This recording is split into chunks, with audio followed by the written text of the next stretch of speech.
This is the 3.1 video for notes, solving one-step equations. We're going to be looking at one-step equations using the addition property. Now remember, we can also add negatives, so it looks like addition and sometimes it looks like subtraction, but both of them are called the addition property.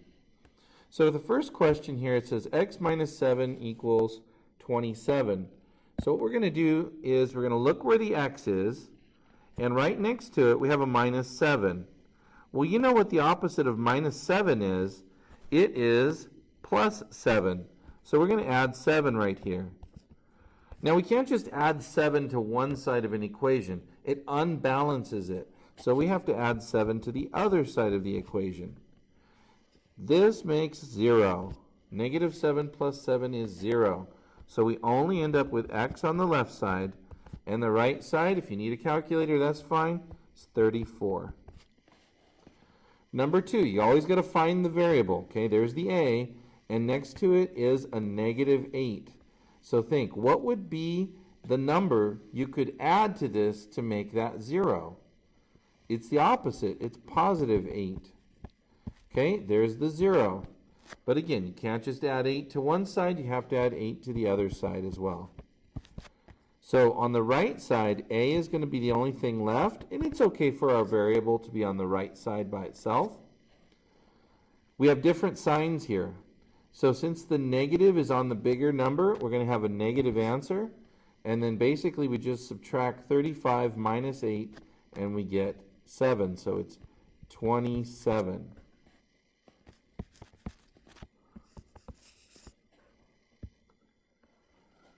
Now, the variable doesn't have to be first. It's in the second position here.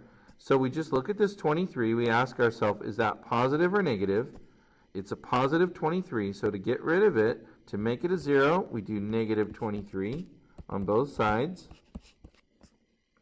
There's the 0. And C is, okay, the negative is on the bigger number, so it's a negative answer. And then 23 minus 5 is 18. The variable is b. Next to it is a minus 9. We do the opposite of minus 9 plus 9 to both sides of the equation. There's the 0. And b is, okay, a negative plus a positive, but the negative is bigger, so a negative answer. And 13 minus 9 is 4.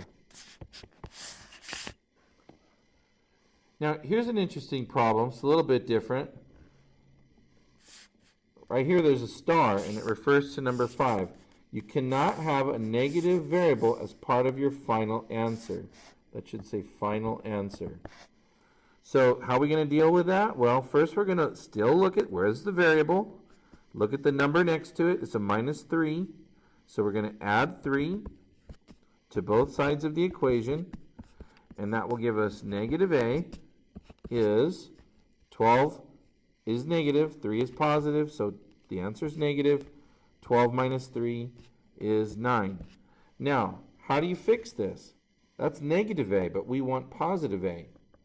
Well, if you just divide both sides by negative 1, that negative a turns into a positive a. And the right side of the equation is going to be negative divided by negative. It's also going to be positive. Now, don't forget, you can check your answer. If you substitute 9 into the original equation, that will be negative 9 minus 3.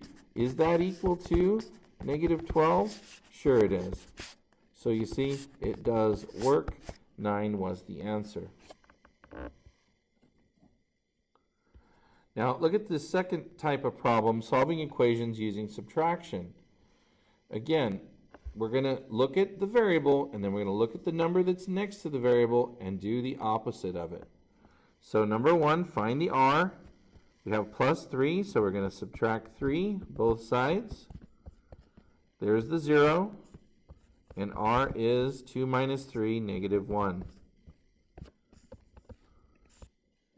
Find the variable. Number next to it is a positive. We're going to take away 2 to make the 0. Both sides of the equation. So negative 11 is y. Double negative. Let's go ahead and make that a positive right away. T plus 4. T is the variable. Plus 4. We're going to do the opposite. Negative 4. There's the 0. And T equals 0. It's okay for the variable to be 0. Doesn't mean there's no answer. Okay, number 4. There's the variable. Next to it is the number negative 6. We're going to add 6 to both sides. Opposites make a 0, but you got to add 6 over here as well. A comes through. 11 and 6 is 17. Now we have one more interesting kind of question down here. Remember, we cannot have a negative b for our final answer. So the number next to it is 12. Opposite, negative 12. Both sides, 4 minus 12, negative 8, is negative b. And then what do we do to get rid of the negative b? Well, we can divide by negative 1, and b is 8. So you know, in the future, whenever you see this, if you have a negative b, the answer on the other side is going to be the opposite. So positive 8 is the opposite of negative 8. If you remember that, that's like a shortcut. Last one, combining like terms first. So we'll look through the equation, and anything that can be combined or simplified, we'll do that first, like 5 minus 3. So 5 minus 3 is 2. We can also do 6 times 5 is 30. It's like a brand new equation. So now we're going to take away 2 from both sides. There's the 0. And x is 28. Lastly, only simplifying is on the right side of the equation. And when we put negative 15 together with negative 10, we get negative 25. There is nothing else to do, so that must be the answer. This is the end of the 3.1 adding and subtracting video.